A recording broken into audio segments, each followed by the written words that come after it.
上个世纪90年代初期，随着沙丘2的出现与 Westwood 的崛起，拉开了 RTS 游戏的黄金年代。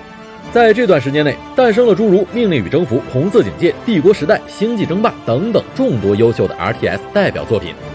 而1997年推出的《帝国时代》作为第一款历史题材的 RTS， 绝对是 RTS 历史上的一颗璀璨的巨星。独特的历史人文气息让这部作品在当时众多的同类型游戏当中独树一帜。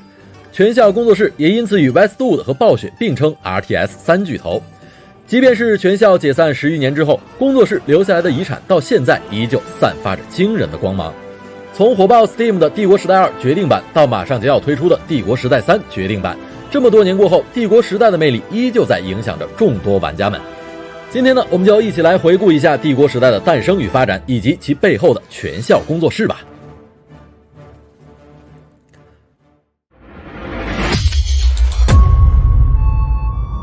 作为第一款历史题材的 RTS， 玩家们总会不自觉地将帝国时代与文明系列做比较。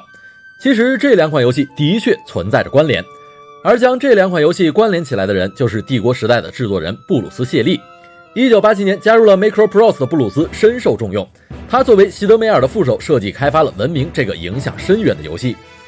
在大师影响之下的布鲁斯对于历史游戏的构筑有了一个全面的认知。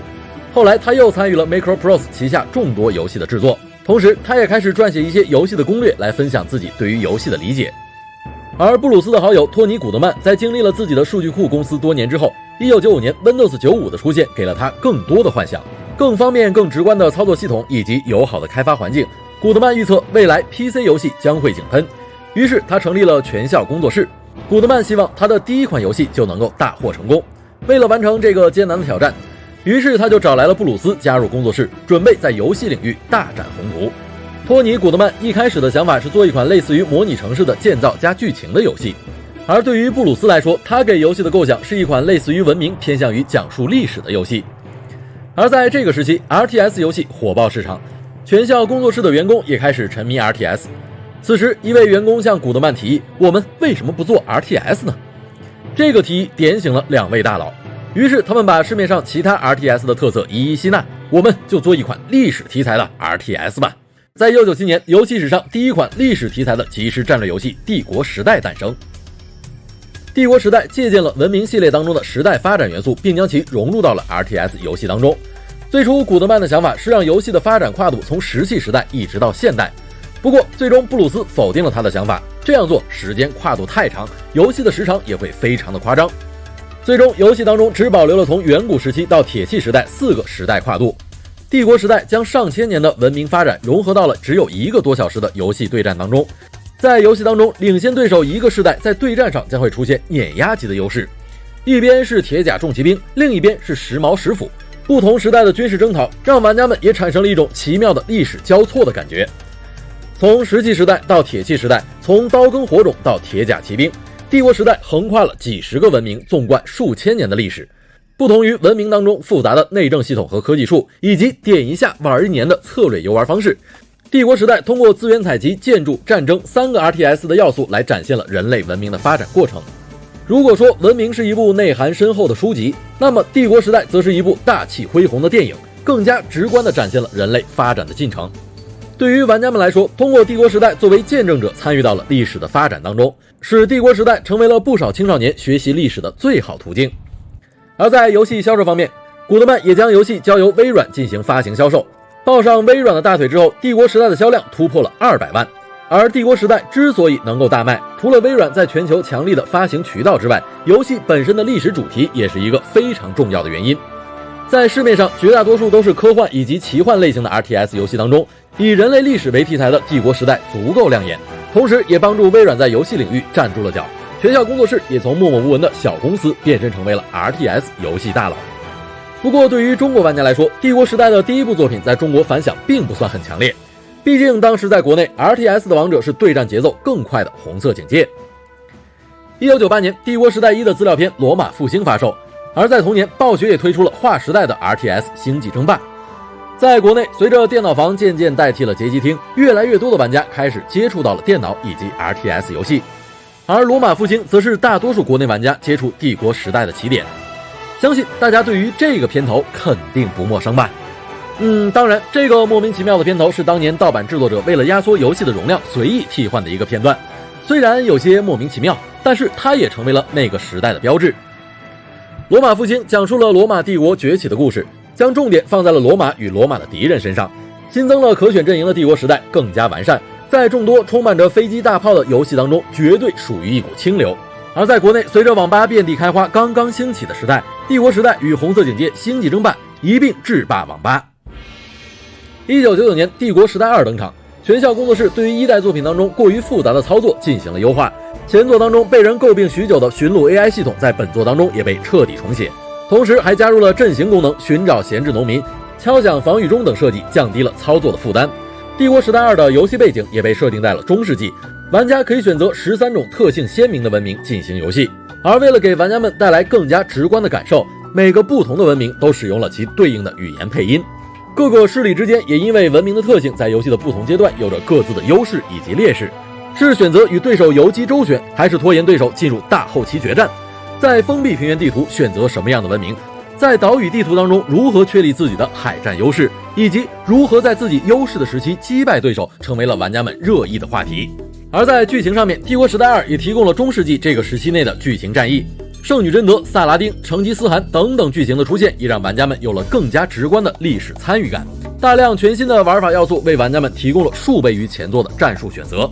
而帝国时代2也被众多的 RTS 游戏爱好者奉为神作，备受媒体和玩家赞誉的帝国时代2销售量当年就突破了200万套，这个数字在当年 PC 游戏市场是极为成功的。要知道，发售当年星际争霸才卖出了150万套。帝国时代2的成功也让它成为了当年 WCG 的座上客，也涌现出了一大批顶尖的玩家。直到魔兽争霸3的出现，帝国时代才渐渐地离开了 WCG 的舞台。也许就有朋友要问了，为什么帝国时代不能成为电竞游戏呢？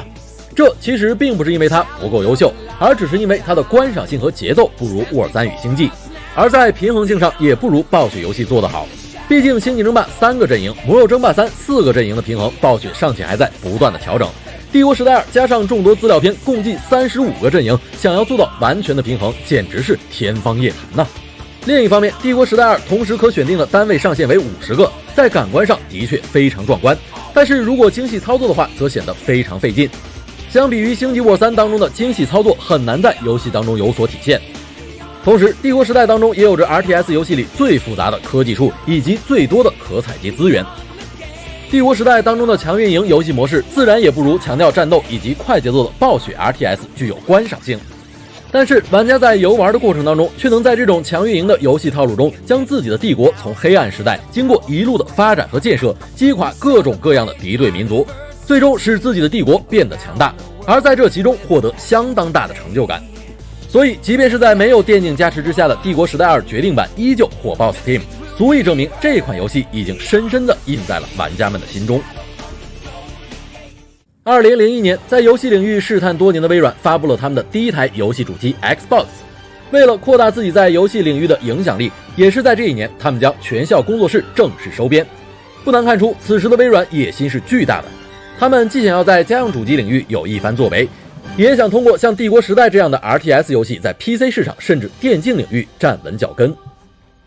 拿到了微软大把钞票的全效工作室暂时放慢了帝国时代续作的脚步，开始打磨一款全新的 RTS 作品。这也是全效工作室第一次跳出了历史的条条框框，打造的神话世界 RTS 游戏《神话时代》。每一个文明的形成过程是历史的发展，而追根溯源，每一个文明的早期都有属于自己的神话故事。不同于帝国时代当中数十个文明阵营，神话时代当中只有希腊、埃及以及北欧3个阵营，3个不同地区的神话故事在游戏当中被融合在了一起。玩家可以选择供奉不同的神奇，获得不同的属性加强以及魔法能力。虽然可操控的阵营种类没有帝国时代丰富，但是不同神奇的组合带来的加成却比帝国时代的系统更为丰富。同时，全效工作室在全新的 3D 引擎支持之下，让神话时代成为了一款全 3D 的 RTS 游戏，也为游戏带来了全计时制的剧情演出。在游戏剧情方面，全效工作室更是展现出了他们独有的文化气息，将3个不同地区的神话故事通过巧妙的编排串联在了一起。神话故事当中的经典桥段在游戏当中都进行了全新的演绎，让玩家们玩起来既熟悉又新颖。神话时代推出之后，玩家和媒体纷纷给予好评。但是它的热度却退得太快了，因为就是在这一年，暴雪推出了他们的全 3D RTS 游戏《魔兽争霸3》。在 RTS 发展的道路上，全校与暴雪走上了不同的发展道路。从帝国时代诞生，全校就在不停地给 RTS 游戏做加法，把游戏当中的运营发展比重不断的放大。而暴雪则是从星际争霸到魔兽争霸3，在不停地给 RTS 游戏做减法，简化基础系统，减少部队单位，缩减战斗规模，引入英雄单位，强化微操，这样大大提升了游戏的观赏性。而在电竞光环的加持之下，也让暴雪成为了 RTS 游戏第一大厂。而在微软方面，也因为整体的重心偏向于家用主机领域，对于神话时代并未给予过多的推广，这也导致了这款文化内涵极其深厚的作品最终被历史埋没。依靠神话时代积累了 3D 游戏制作经验的全校工作室，信心满满的进行了帝国时代3的开发。2005年上市的帝国时代3也确实做出了颠覆性的改变，不仅引入了类似魔兽争霸3当中英雄的探险家机制，还添加了玩家可以通过主城解锁的船运卡片。帝国时代3的时代设定在了17世纪末到18世纪的殖民地战争时期，在游戏本体当中也只能选择8个欧洲文明，在后来的资料片《亚洲崛起》当中又加入了日本、印度和中国3个亚洲文明。游戏的整体节奏也被加快了不少，看得出来全校工作室在保留了帝国时代特点之后，也从暴雪的 RTS 作品当中借鉴了快节奏对战的点子。然而过大的改变显然没有被玩家们所接受，老玩家们纷纷觉得帝国时代3变得不像帝国时代了。游戏登场3年之后才勉强达到了帝国时代2时期3个月的游戏销量。而在另一方面，从 PS2 时代开启之后，大量的 PC 玩家转移到了主机平台。随着网络的优化普及，此时的 PC 平台已经被 MMORPG 游戏以及电竞游戏主导了市场。而在这个领域当中，威社和暴雪显然成为了这个时期内的赢家。所以帝国时代3被玩家们冷漠，除了自身的问题之外，外部环境的改变也是极为重要的原因。2005年，微软发布了 Xbox 360，准备继续在家用主机领域与索尼搏杀，自然也将重心转移到了主机游戏上面。由 Bungie 工作室打造的光环已经成为了微软在主机领域最成功的 IP 作品。此时的微软也希望全校工作室能够拓展光环的类型宽度，于是对全校工作室提出了全新的要求，为光环开发一款适用于主机的 RTS 游戏。而对于全校工作室来说，他们不得不面临着2大难题。第一，如何利用主机有限的按键做出 PC 上鼠标键盘的精确操作。第二，就是光环这个 IP 属于 Bungie 工作室，而他们也不想让这款实验性质的作品跟原本的光环体系产生过多的联系。全校工作室一边在头疼如何让 RTS 适配手柄的操作，一边还要与 Bungie 扯皮光环的故事线。在全校工作室内部，对于这款作品也有着很大的抵触情绪，很多员工宁愿去研发别的游戏项目，也不想去碰光环战争。这个项目也一直面临着人手不足的问题，工期也一拖再拖。其实全校工作室的游戏产量并不高，每一款游戏的开发时间与成本都达到了原有计划的2倍。不过只要这些游戏能够大卖，微软都是可以容忍支持的。但是在此时的微软眼中，你们帝国时代3 2005年完工，销量却没有达到预期，给你们这个项目，你们吭哧这么久还没有做出来，我们还等着拿去卖钱呢。微软的高层们这个时候也对全校失去了耐心。在2009年2月，光环战争在延期了2年之后终于发售了。但是在游戏发售之前的1月，微软就正式解散了全校工作室。在被解散之前，全校被取消的游戏项目也涉及到了多个游戏类型，不得不说让人感到非常的遗憾。而关于全校的解散，在这其中他和微软都有责任。微软想要全校坚持做他们擅长的 RTS， 但是全校却想要突破自己，探索其他的游戏类型。而在微软进入360时代之后，高层也在频繁变动。随着360在家用主机领域的成功，微软自然地将更多的精力放在了主机领域。而作为玩家的我们，也无法指责微软的商业行为，毕竟在主机崛起的时代，像 EA 这样的公司也不得不解散了专注 PC 领域的 Westwood 以及牛蛙。而帝国时代这个 IP 也随着全校工作室的解散一直被雪藏多年。当进入到新的时代之后，整个游戏领域又经历了一次大洗牌。微软的 X1 在主机领域节节败退，使得他们又不得不重新正视 PC 领域。2017年科隆游戏展上，微软做出了帝国时代4的预告，向玩家宣布了这个沉寂12年的 RTS 新作即将重新归来，游戏也将由水雷社接手。这个被微软雪藏多年的 IP 再次破土而出，玩家们在震惊的同时，也期待着水雷社能够接下全校工作室的衣钵，给我们带来最原汁原味的帝国时代。随着近年 Steam、Epic 等 PC 游戏平台的强势崛起， PC 游戏市场也再度繁荣起来。随着近年《帝国时代2》决定版、《魔兽争霸3》重置版以及《命令与征服》重置版的出现，以及将要发售的《帝国时代3》决定版等等 RTS 经典 IP 高清重置登场，让我们依稀有了一种 RTS 卷土重来的感觉。在现在被众多 3A 大作洗礼之下的家用主机市场，以及被 MOBA 和射击游戏占据的电竞领域， RTS 游戏想要再回到20年前的辉煌，显然并不现实。但是这些老 IP 的重新亮相，也证明了 RTS 并非完全没有市场。